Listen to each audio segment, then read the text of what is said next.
Innal hamdalillah nahmaduhu wa nasta'inuhu wa nastaghfiruh wa na'udzu billahi min shururi anfusina may yahdihillahu fala mudhillalah wa may yudlil fala hadiyalah wa ashhadu an la ilaha illallah wahdahu la syarikalah wa ashhadu anna Muhammadan abduhu wa rasuluh.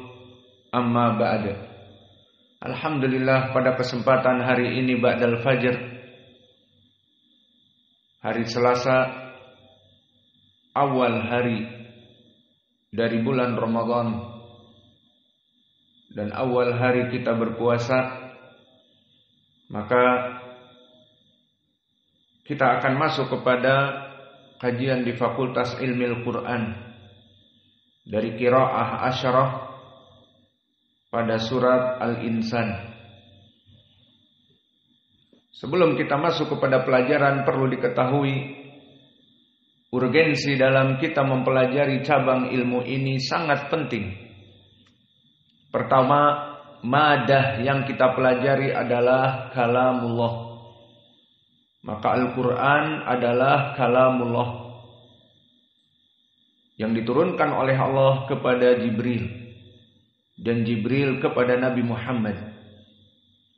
Maka apa yang kita pelajari perkara yang agung, bukan seperti yang kita pelajari di pelajaran umum dari pelajaran ilmu pengetahuan alam, ilmu ekonomi, ilmu bahkan komputer dan grafis dan desain, yang semuanya adalah ciptaan manusia.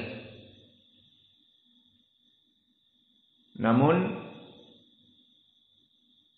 apa yang kita pelajari adalah ucapan Allah, Rabb yang menciptakan kita. Maka pendalilan bahwa Al-Quran kalamullah banyak di dalam ayat Al-Quran. Di antaranya Allah berfirman, hatta yasma'a kalamallah. Maka jika ada orang-orang kafir musyrik yang ingin mendengarkan Al-Quran, fa'ajirhu hatta yasma'a kalamallah. Maka dendangkanlah, perdengarkanlah sampai mereka itu mendengar dari ucapan-ucapan Allah.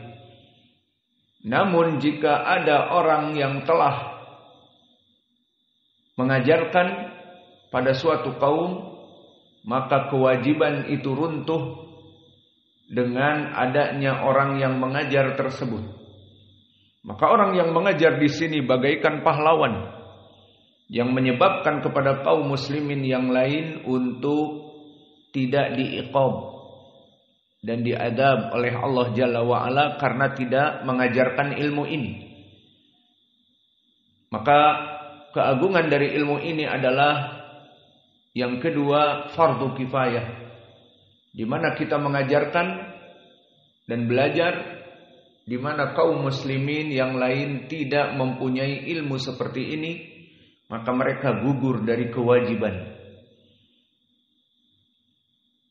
Dan perkara yang ketiga, kita menghidupkan sunnah yang termatikan, di mana sunnah Nabi Muhammad sallallahu alaihi wasallam dulu membaca Al-Quran di dalam kehidupannya sehari-hari. Apakah membaca qiraah Hafs an Asim? Saya mau tanya. Seperti di masjid-masjid di mana-mana di seluruh dunia, apakah membaca qiraah Hafs an Asim bertahun-tahun seperti yang kalian dengar? Itukah Nabi dulu? Jawabnya tidak.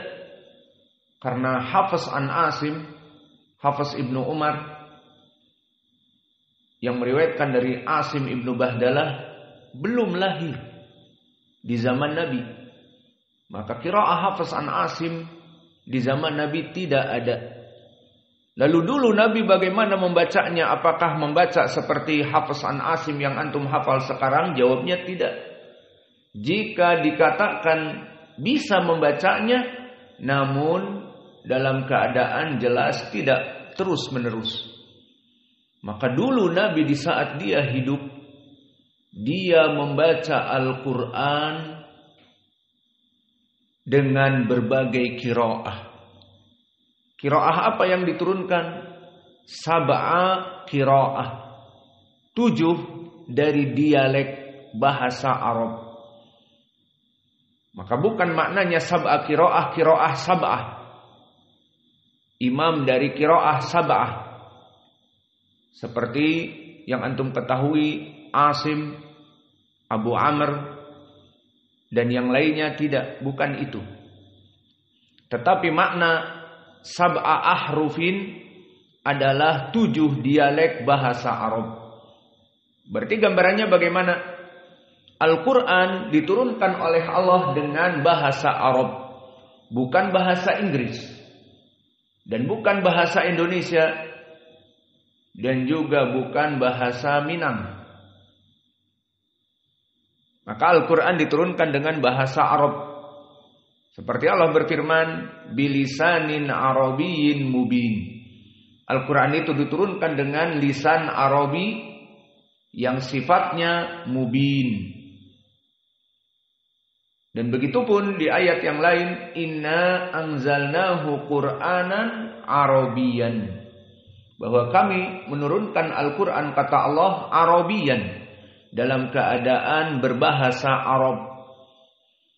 Maka di sini Arabiyan mansub hal.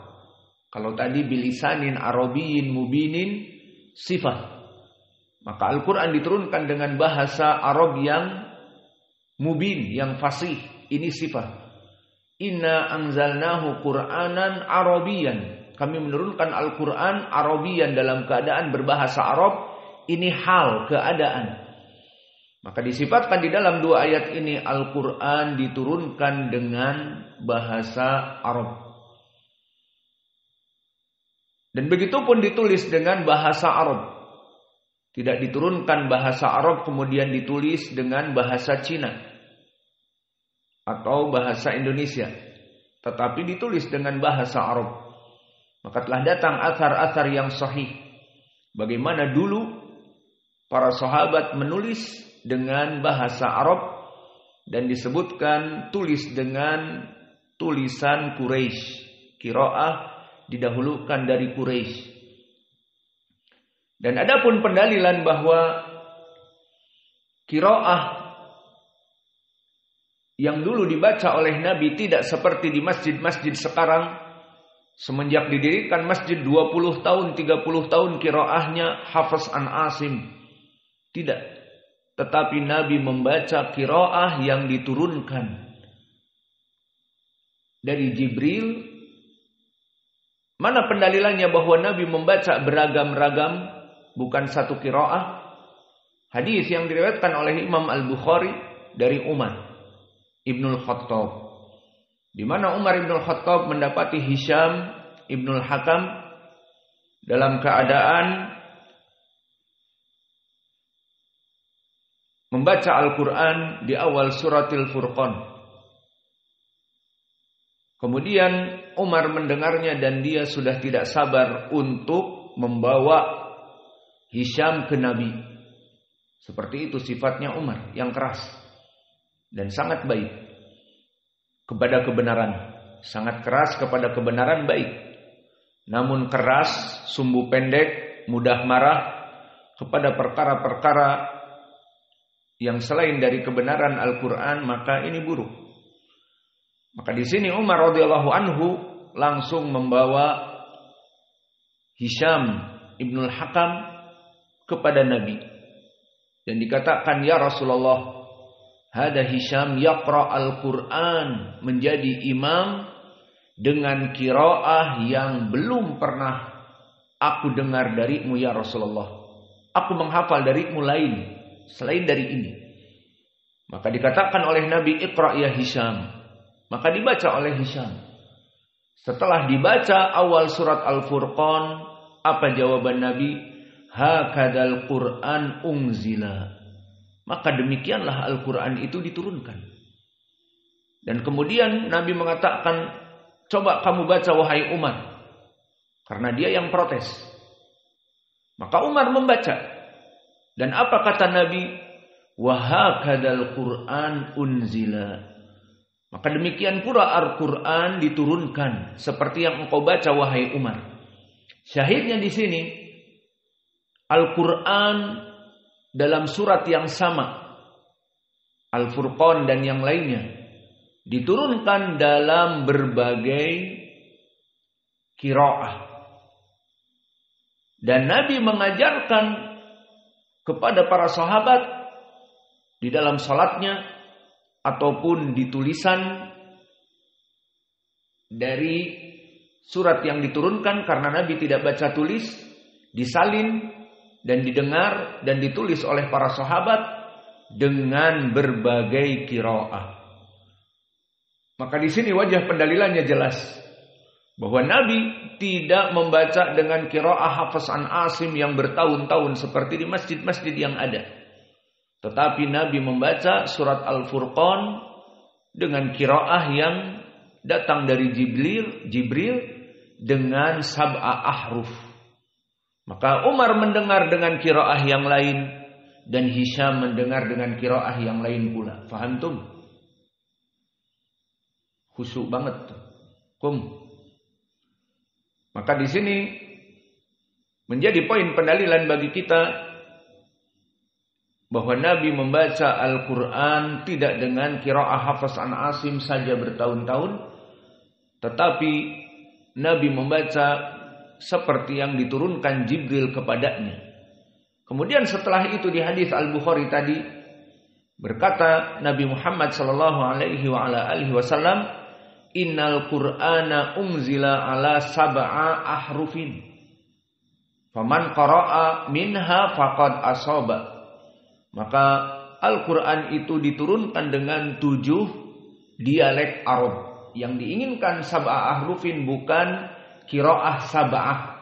Dari qiraah Warsh an-Nafi' ataupun Abu Amr al-Kisai,